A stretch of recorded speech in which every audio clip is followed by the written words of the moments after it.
une question par jour.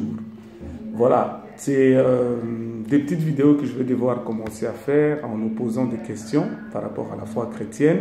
Et ces questions, c'est que chacun devra répondre lui-même. Hein? Ça veut dire que tu réponds toi-même à la question. Et donc, tu y réfléchis. Et les petites vidéos seront faites dans deux langues, hein? C'est-à-dire swahili et français, pour que chacun se retrouve et que kila mtu a posé aux questions vraiment. La question d'aujourd'hui, c'est de savoir quand est-ce que vous êtes devenu chrétien. Quand est-ce que vous êtes devenu enfant de Dieu? Quand est-ce que vous avez pris la décision ya kuya mtoto wa Mungu?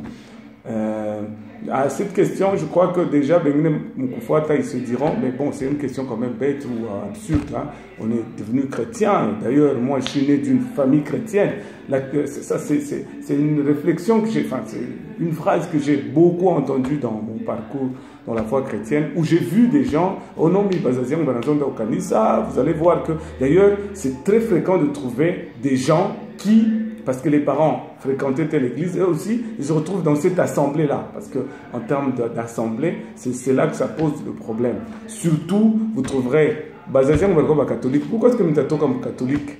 Et non, Bazazian n'est pas pentecôtiste, n'est pas protestant. Pourquoi est-ce que tu as tout comme donc, par ricochet, je me retrouve aussi dans mais la question, c'est de savoir quand est-ce que vous avez pris la décision individuellement? Parce que la Bible dit que à tous ceux qui l'ont reçu, car Dieu a tant aimé le monde qu'il a donné son Fils, ça fait que quiconque croit en lui ne périsse point, mais qu'il ait la vie éternelle. Vous verrez que dans ces textes-là, on parle de l'individu. On ne parle pas de la famille. Bien que moi, je peux croire, mon frère croit, ma mère croit, tous on se retrouve une famille des chrétiens. Mais cela, nous ne devenons pas chrétiens parce que les parents sont chrétiens. Ce n'est pas par hérédité. Donc la question, elle est posée aujourd'hui, ou lui lisez quand même, c'est quand que vous prendrez la décision à quoi mon Christ, vous prendrez la décision que moi je veux suivre Jésus et je commence à suivre la parole de Dieu, à l'appliquer et aussi c'est-à-dire à la mettre en pratique et à observer ce que Dieu demande de ceux-là qui veulent le suivre.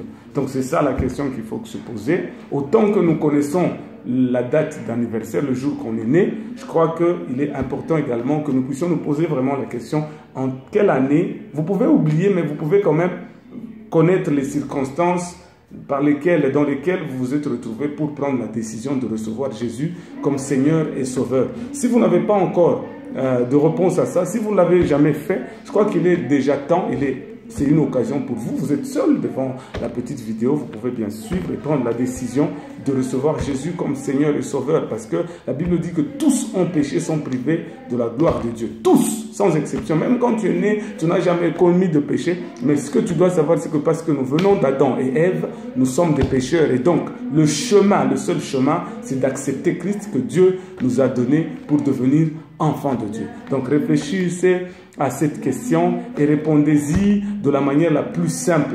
Ne vous sentez pas mal à l'aise, même quand vous avez 50 ans, 20 ans ou voilà, 5 ans à l'église. Mais si vous n'avez jamais pris la décision de devenir chrétien, de recevoir Christ dans votre vie, sachez que vous ne l'êtes pas encore. Voilà, c'est la question d'aujourd'hui et que le Seigneur vous bénisse.